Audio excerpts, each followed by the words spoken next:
একদিন দুই বন্ধু গেল এক সাধারণ হোটেলে। হাতে টাকার ঘাটতি, কিন্তু পেটে প্রবল খিদে। মেনু দেখে চেয়ারে বসে বলল, প্রথম বন্ধু বলল, দোস্ত, আজকে 2 গ্লাস দুধ খাওয়ার মতো বাজেট আমার কাছে নাই, চল 1 গ্লাস দুধ নিয়ে ভাগ করে খাই। ওয়েটার দুধ এনে দিল, দুধটা টেবিলে রাখা। দুজনের পেটে খিদে।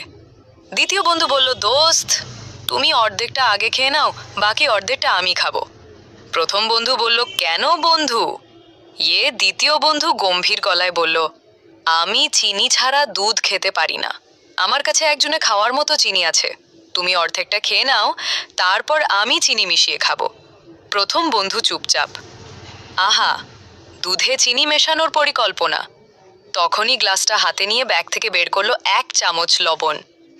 প্রথম বন্ধু হাসতে হাসতে বলল, তাহলে দোস্ত, আমার ভাগটা আমি লবণ দিয়ে খেয়ে ফেললাম, এখন তুমি বাকিটা মিষ্টি করে চিনি দিয়ে খেয়ে ফেলো।